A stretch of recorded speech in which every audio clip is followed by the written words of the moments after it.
This is MaxPreps Friday Night Live. The first Friday of October is here. I am Steve Montoya. Welcome into Friday Night Live. The man always to my left is Chris Stonebreaker. And Chris, October means league and conference play heats up, the postseason, even state titles on the line. Yep. And this is the reason right now why coaches got you in those two-a-days, got you in those summer camps, and got you playing those tough, rigorous schedules in the preseason and before you hit league play, because they want you to be ready for league play, to go for a league championship, and maybe even a run at a state championship. All right, before we get into the show too much, we have some huge news to announce as MaxPreps and Huddle have officially teamed up. The partnership will bring Huddle's extensive video highlights of more than 15,000 high school football teams to fans on MaxPreps.com. Both our platforms will be synced up, so if you have stats on Huddle, they come over to MaxPreps and vice versa. This will make life so much easier on the coach and just so much exposure, more exposure for the student athletes out there. The recognition they all deserve, and we're going to be able to give them even more than we ever have here at MaxPreps. Now, what I like about the video is before you'd have to wait till Friday to see any of the kids that went off that week and their stats, or unless you turned in on Thursday and watch the fantasy show, and then you'd see some kids as well. But now you're going to be able to go to our site and see highlights of every single player throughout the country. But before that goes up, you're still going to have to tune in right here to Friday Night Live to see players that went off. And this segment of Went Off, we start with running back from Winchester in Indiana, Sweet Keontae Ennis, who led the nation with 466 yards on 28 carries and 6 touchdowns in Week 6 victory over Union City. He also threw for 11 yards and a TD. On the season, Sweet Keontae has rushed for 1,947 yards and 31 TDs through 6 games and 134 carries. Yeah, he did go off. And speaking of going off, we're heading to the state of Michigan. Raekwon Glenn was a beast in their 28-13 win against Kalamazoo Central last weekend. He hauled in 17 grabs for 338 yards and 3 scores. He went off. Trey Tinsley of El Toro in California had himself a game, completing 35 of 55 passes for 548 yards and 4 touchdowns. And he needed all of them as they only won 34-33 against Trabuco Hills. All right, we're going back to Cali. Cathedral City running back Orlando Wallace ran the ball 32 times for 442 yards and 7 TDs in a Week 5 68-55 victory. He went off. All right, speaking of going off, we're going to our national football editor, Steve Spiewak, as he goes off each and every week here on Friday Night Live, and he's got a freshman to talk about. And Steve, this freshman went off, and he goes off a lot. He's certainly playing like no freshman. Thanks, Steve. We're talking about Ricky Slade, 9th grade running back from Hilton High School in Woodbridge there in Northern Virginia. 2 weeks ago, he rushed for 5 touchdowns, and last week, he absolutely went off, carried the ball 25 times for 191 yards and 5 scores. He also caught 5 passes for 98 yards and 2 additional touchdowns, and his 8th score of the game, a 92-yard kickoff return. Overall, he had 381 all-purpose yards, and his 8 touchdowns were a school and county record. Guys, he's going up against some very impressive competition there, going up against some 6A schools in the Woodbridge area that have produced the likes of top recruits Deshaun Hand and Jonathan Allen, that caliber of talent. Very, very special season so far for Ricky Slade, and I'd have to say that he is right now the favorite for National Freshman Player of the Year honors. Well, that list of National Player of the Year honors has been a good one over the last few years, so him being right up there and even the talks about it means a lot. Now, while we have you here, Spiewak, of course, we have to talk about rankings. You spend so much time putting together the MaxPreps Excellent 25 each and every week, and as you see right now on the screen, Don Bosco stays number 1, even with Bishop Gorman beating St. John Bosco on national television. St. John Bosco was our biggest mover, dropping 6 spots. We did have 4 new teams to the rankings. Mainland of Daytona Beach in Florida is one of them. Now give us some insight to the other 3. Sure, so we'll begin in the Midwest with Warren Central, the traditional Class 6A power in the state of Indiana, located in Indianapolis. They've already notched victories over most of the state's top programs. Guys, they've beaten Ben Davis, Center Grove, Cathedral, Lawrence Central, just to name a few. They're 6-0. They're playing some tremendous football. I think they're the #1 team in the state of Indiana, and I think they're definitely worthy of a spot in our national rankings. Then we will head east. Paramus Catholic from New Jersey. A team that I think many people were sort of curious how they would fare this year with Jabril Peppers, their former star, now at the University of Michigan. And so far, the answer is they're not really missing a beat. They're 4-0. They're coming off an impressive victory over St. Ignatius at home. They have two capable quarterbacks, senior Willie Hansen and freshman Alan Walters. And up front on the defensive line, they have Rashawn Gary, one of the nation's top defensive tackles, and he's only a junior. They face off against Bergen Catholic, one of their rivals, this weekend, and if they're able to emerge victorious in that game, it will set up a showdown against #1 nationally ranked Don Bosco Prep in 2 weeks. And finally, to the state of Arizona, last week Hamilton debuted in our excellent 25, and last night, guys, on Thursday, arch rival Chandler took them out. It was the second year in a row that Chandler beat rival Hamilton, and this time it ended Hamilton's 64-game home winning streak. We saw the maturation of their junior quarterback, Bryce Perkins, who threw for 6 touchdowns and rushed for another. He's having a phenomenal season in what has been sort of a wacky year in the state of Arizona, with Hamilton, Mount Point, Centennial, Chandler all knocking off one another. I think perhaps the #1 team in the state right now may be Saguaro, which is 6-0 and unbeaten. So keep an eye on them in the national rankings mix. All right, that is Steve Spiewak. Rankings come out each and every Monday here on MaxPreps.com. All right, Chris, let's roll our top 10 plays of the week.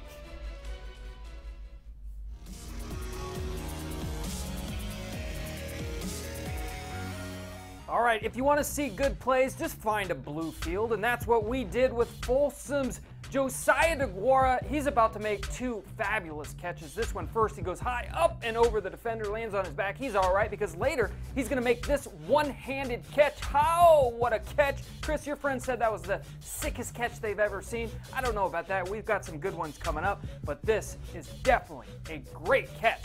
In Folsom, up there against Granite Bay, they went on to win big. Not a catch, but Hillsboro in Florida has a QB named Dwayne Lawson. He is a Miami commit and a 4-star recruit, and this highlight shows us exactly why. After handing the ball off to the running back, who then pitches it back in a design trick play that sadly breaks down, but instead of a coverage sack, Lawson decides to break tackles and dupe the entire defense. It seems on his way to 6. A little swag right there in the end zone. Now, the flea flicker went wrong. The flea flicker went wrong. I can try to say that, but I'll probably never mess up. Yeah, try it again. But this guy right here, Lawson, spins, keeps his balance, jumps over his teammate right here, and then goes in for 6. Great play. In the rain, Chris. Hey, you know I love defense. That's why we put Mr. Jalen Choice in this one. It's not the right choice to leave him unblocked, Chris, but it was the right choice by Jalen to zoom in there and hit him, and like you wrote in the description on YouTube, make him go, on that play. Make him go, things that make you go, like CNC as well. Now, catches were the hot trend this weekend, especially the one-handed variety. And as seen here, Parkway North Clayton Weber takes the slant route and the high ball all in stride with the left-handed grab and run to the end zone for an 84-yard touchdown. I'm sure I could do the catch with those sticky gloves and all. It is the run after I would probably get caught doing, because I don't run that fast right there. That's really fast. And you don't catch that good either. But hey, good try.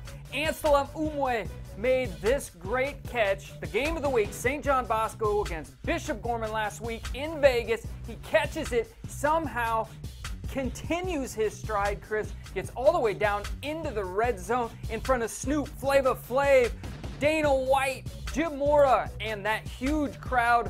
And even on ESPN, he's making these type of plays. That's why he is on the MaxPreps Top 10 plays of the week. A playmaker there. Now, look for the bright yellow shoes, and that would be the guy I would double team. Don't want to be that flashy guy like I was, but you don't want the flashy guy to have a reason to be flashy. And in this case, East Lakes and Florida State commit wide receiver George Campbell has a reason after this one-handed get off me 57-yard TD. He corralled it into his right hand as he spun around backwards to catch the ball and then still had the fight off the pesky defender. Get off me, Steve. Oh, you saying I was a pesky defender? Or Yeah. whatever. All right, you saw Stevie Johnson make that excellent catch for the 49ers in their win over the Eagles. This reminded me of it because of the great concentration there at the end to pull it in. The junior Johnny Williams somehow pulls this in off all these tips. Watch. He first tips it up. The defender tips it towards him. Another tip by the defender. Another one catches it, and he falls in. The junior Red Devil with an excellent TD there. War Pike. Favorite part of that play is the defender just watching it go into the hands Like of the what wide you used receiver. to watch Disaster Mike averted. Chronicles.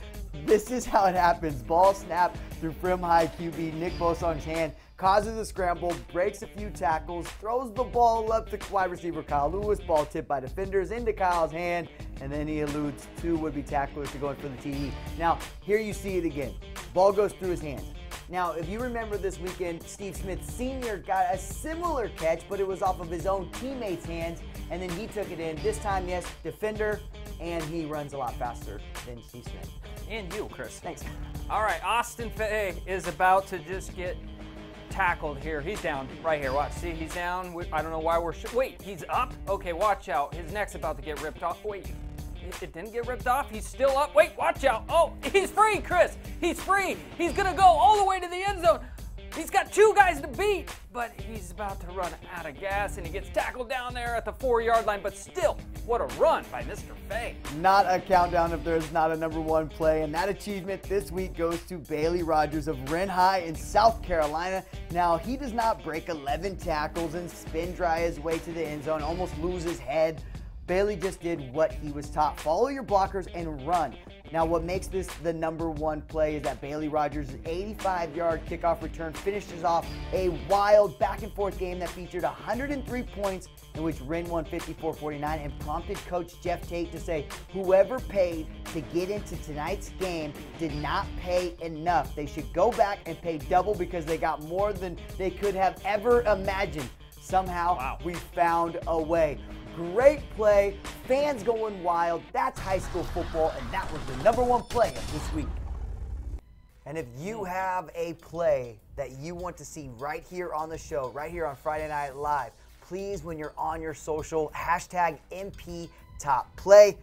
While you're on social, be sure to follow us on Twitter at MaxPreps or at MaxPrepsVideo. Instagram is the same handle of MaxPreps, and you guessed it, Facebook is just as easy to find us. Hey, we're also, like it says there, on Instagram, and we're doing a contest right now, a photo challenge. Submit those photos in week 1 of stadiums, week 2 action, week 3 school spirit, a video mashup in week 4, and in week 5, the good old Halloween costume at the game. Win some MaxPreps swag right now on Instagram. All right, it's about that time. We head over to the MaxPreps locker room where Zach Poff is hanging out, and it's Flashback Friday with Mr. Gronk. What's up there, Zach? Hey, thanks, Steve. And I tell you what, Rob Gronkowski was a happy dude last night as the University of Arizona, his alma mater, of course, pulled out the biggest upset of the college football season, going up to Eugene, taking down the Oregon Ducks 31-24. But this week, today, we are going to go even further back with the Gronk in this week's Way Back When.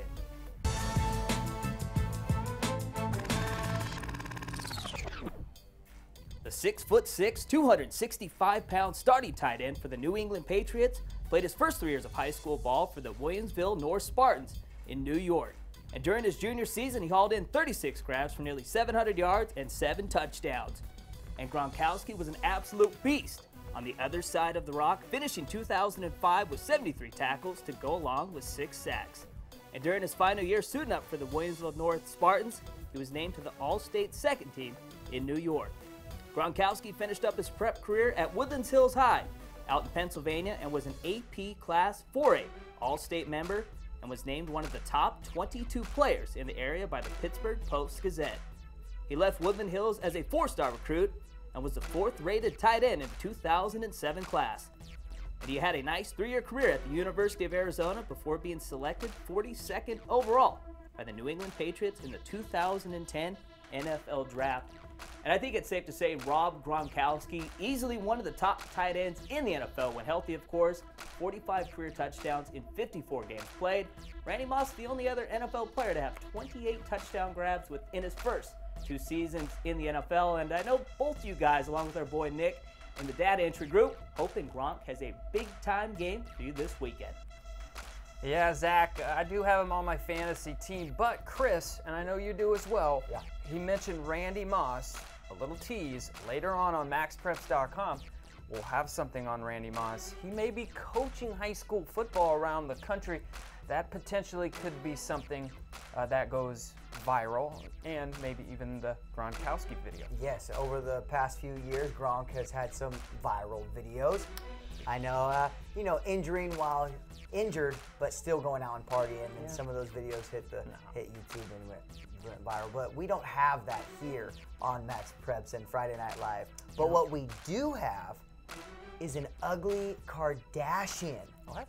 Yeah, check this out. Went viral this past week. Lewis and Clark Middle School recently pulled off one of the finest trick plays in football. It was so fine that since Saturday morning, it has got 3.4 million views on YouTube.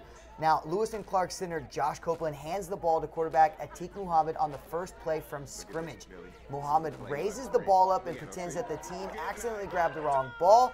Muhammad calmly walks past the defensive line and points in the direction of the ref. He then suddenly springs towards the end zone for a surprising and controversial touchdown. 3.4 million views on the ugly Kardashian. And they are very happy about that there in that video. Okay, we all heard about Apollos Hester, the guy who did that amazing motivational speech at the end of the game with TWC News Austin reporter Lauren Mickler. Well, we decided to put up some video highlights of him to show not only can he preach, he can also play the game of football in Texas.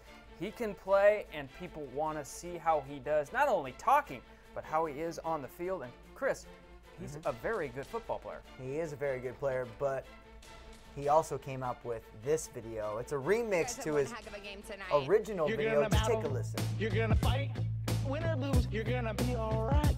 Regardless of the scoreboard, you can do anything that you work for. Do it for us, do it for one another, do it for yourself, and do it for each other. Regardless of the scoreboard, regardless of the scoreboard.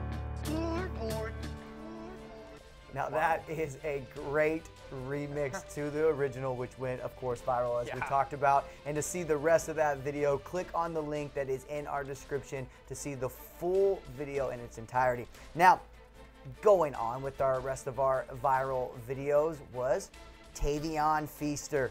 Regardless of the scoreboard, Spartansburg 5-star running back checks in as the top running back on 24/7 Sports among the 2016 class, and he is rated in the top 15 overall. The 6', 192-pound has offers by the likes of Clemson, Auburn, and Alabama, and this video has been liked a lot and viewed a lot on MaxPreps.com. Yeah, I think people just like to see maybe the future of college football, as it shows here with Gary Haynes, the 5'8" wide receiver in Texas, has been getting viewed left and right, not only on our Max Prep site, but our YouTube page as well. He has offers from Houston and Louisiana Lafayette. The man can make plays. People like to watch that. They also like to watch blocks like that up top of the screen. So those are some of our viral videos of the week. Lots of good video being put up every day by our hardworking staff here at MaxPreps.com, not only on the site, but our YouTube channel as well. Yes, and every time you see something that you just go, ooh or ah, we try our best. I know Zach, Chris Spurl, everyone here, yourself, always trying to get up the latest and greatest of viral videos. That's right. All right, it's time to get to know one of the top recruits in the country in Get to the Game, presented by American Family Insurance.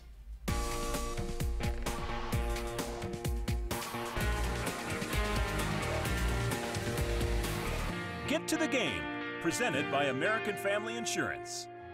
Terry Godwin, a 5-star recruit in football, also stars in baseball and basketball for Callaway High in Hogansville, Georgia. I think playing 3 sports keep him focused, and when he's out there, he gives 110%. He likes to compete with the best. If he hears someone is great, he wants that challenge with them. Playing 3 different sports, it's a great thing to do. It's a lot of ways that one sport can help another. For a young man to walk off the football field onto the basketball court to the baseball field is very rare, but it shows a work ethic and toughness. He doesn't have a day off, and he shows up to work each day. Terry applies that same work ethic to his academic career with a dream of getting his college degree. When you play football, you get hurt, you might be out the rest of your life, but you can always look back at the diploma.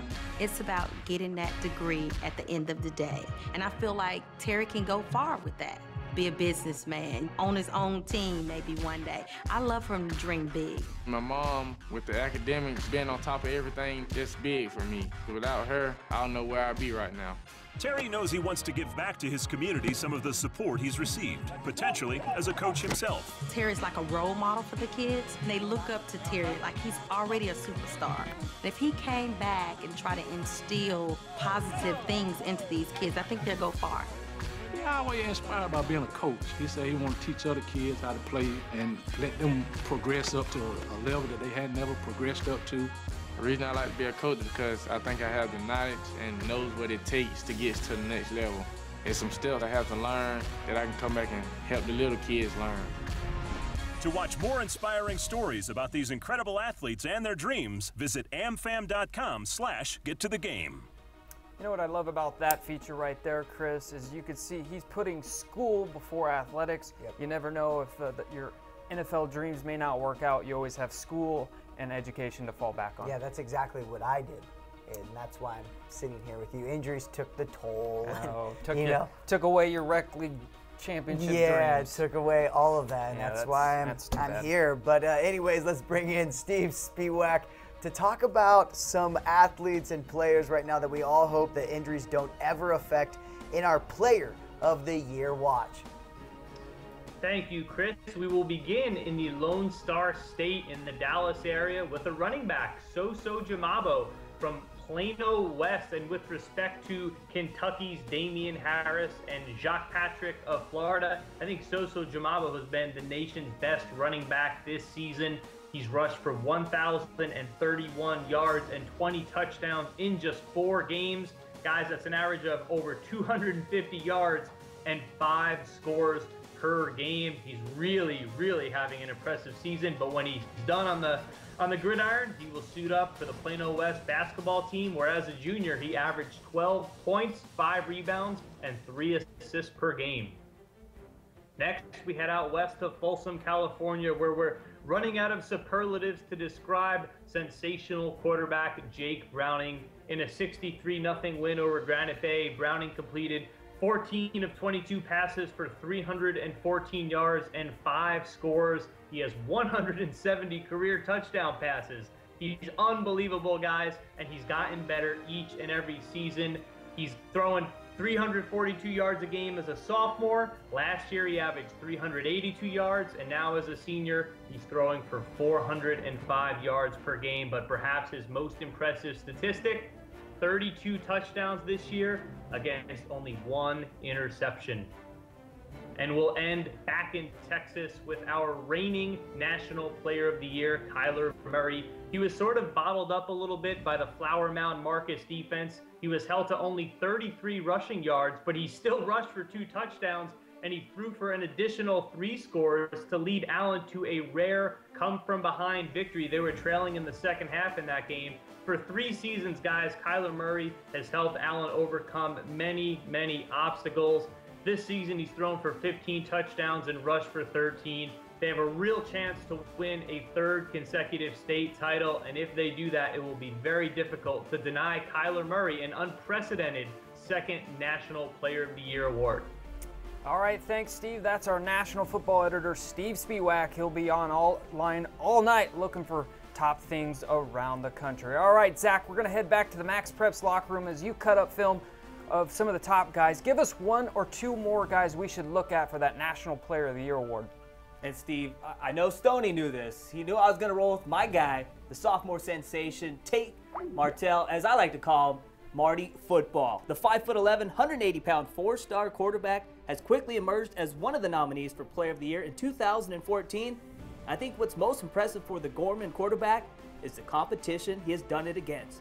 He led the Gales to wins against Servite, Bingham, Utah, Corona Centennial, Santa Margarita, and most impressively, as myself and Mitch Stevens predicted, St. John Bosco. But before I send it back to you guys, we got to check out what Penny Stud running back is doing out in Missouri. Kellen Overstreet, or as Chris Stonebreaker likes to call him, Mr. Dependable. And he sure has lived up to the nickname. Second in the country with nearly 2,000 yards rushing, third in the nation with 27 rushing TDs, and the 6-foot, 190-pound, three-star Wyoming commit is averaging nearly 300 yards a game and almost 12 yards of pop. He's also thrown for a TD and caught 3 more. I think it's safe to say he's been one of the best PTPers in the country this year. Well, that's all I got, along with Speedwax 3. Throw those top 5 in the Player of the Year. We got a lot of good high school football players. That's for sure, and a long season still to go. Some guys may emerge. Yeah, and I knew he was going to throw out Tate Martell.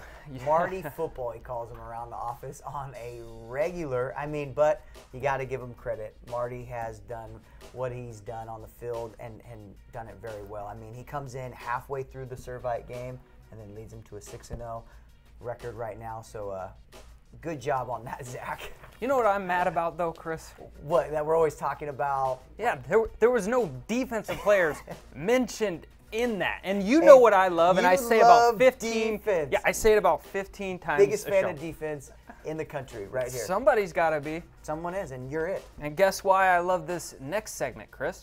Because it's all about the D. Are you ready for this? Yes.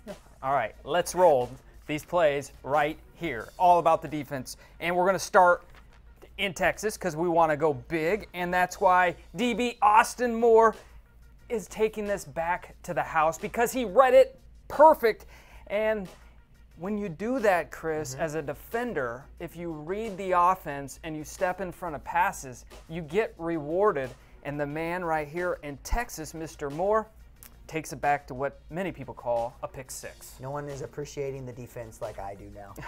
Working at Centennial and Tennessee's linebacker Tyrell Dodson reads the QB as the play breaks up and the pressure gets to him, dropping back in coverage and tipping the pass up for the INT.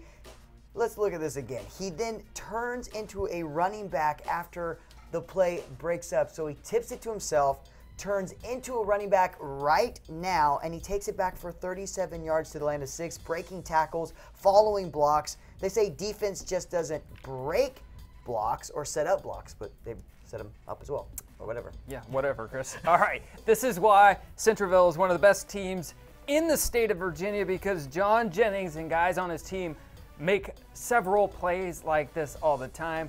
You're backed up against your own goal line. It's maybe 1st and goal or whatever it may be. Then all of a sudden you have Mr. Jennings tip it to himself, grab it, and then goes 97 yards back to the end zone. That's a D making a play, Chris. That is a play as well. I couldn't have done any better myself. Now we go to California, where Dana Jenkins of Silverado comes up with the INT. Looks as though he is going to be dragged to the ground, but nope. He keeps on fighting through the defenders all the way for a score. Now, when you're looking at this, as I become more appreciative of defense, I start realizing things, you know, and it's breaking it down. You know, right here, quarterback does not take the time to look off the safety at all. Throws it up to him, kind of, you know, short hops him a little bit. You know, underthrows the go route, but he ends up intercepting it, showing those hands that probably plays on the offensive side of the ball. He may. He's probably a two-way guy, Iron Man guy.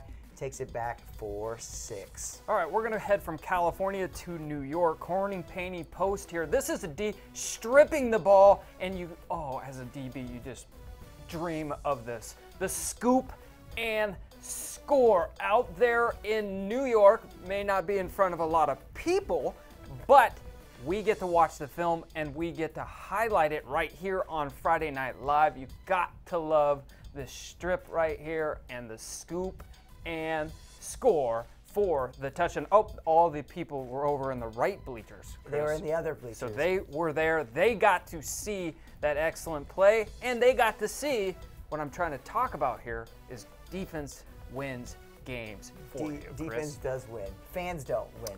They No. brought the other stands in there just in case it was on TV or a big game. You know how they do that. Now, let's move on to something else. Yeah, and Chris, this is pretty interesting because not many people even know of six-man football or definitely have not seen six-man football, but here on Friday Night Live, football is football, and we're going to show maybe one of the best teams playing six-man football. Yeah, and that's Crowell. They're out of Texas. And now, if you don't know about six-man football, let me give you a little education, if I can. Now, six-man is a fast-moving game played on an 80-yard long by 40-yard wide field. Now, everyone knows regular football, or the 11-man sort, is 100 yards. So they're cutting it down a little bit shorter. You also have to know that in six-man, a 15-yard gain is a first down instead of 10 yards. So you got to get 15 instead of 10. You start with 6 players, and all of them are eligible. On offense, 3 linemen are required on the line of scrimmage at the start of the play. The person to whom the ball is snapped cannot run the ball past the line of scrimmage. However, if the ball is tossed to another player, that player can run or throw, and the person to whom the ball was snapped is still an eligible receiver. So the quarterback can then go out there and get the ball off of it. All forward passes to player who the ball is snapped must travel at least 1 yard in flight. And another little tidbit. If your scoring is a little different, if you're at home and you're like, oh, I'm going to put an extra point as 1. No, if you kick a field goal, that's 2 points. If you run the ball in or you throw the ball in after a made TD, that's 1 point. Interesting. Yes. So the opposite. It's an opposite on that one. Yeah, I think it's because it's probably a little bit easier to run and throw with only 6 men out there, a little more space. So well, that is six-man football, and that is our expert six-man football guy right there, Mr. Chris Stonebreaker. So, hey, that's six-man football for you. Football being played around the country, that's just, there's 6-man, there's 8-man, there's 9-man, there's 11-man. So maybe one day we'll show a little 8 and 9-man, not just 11. And though, if you ever want to see scoring and some stats being put up, six-man football is where they put up some big numbers. Speaking of scoring, if you're heading out to a game tonight, Quick Score. It's MaxPreps' mobile scoring network. If you're going to the game, go to quickscore.com or go to your team's homepage, schedule page, any of them, and make sure that the game is being signed up for or has been signed up for by someone to live score the game. Provide live scoring updates for free for everyone unable to attend the game tonight by using Quick Score, the free MaxPreps mobile app. all right, enjoy your first weekend in October. For Zach Poff, Steve Spiewak, Chris Stonebreaker, I am Steve Montoya, and from all of us here at MaxPreps.com, have a great weekend. This is Friday Night Live. This is MaxPreps Friday Night Live.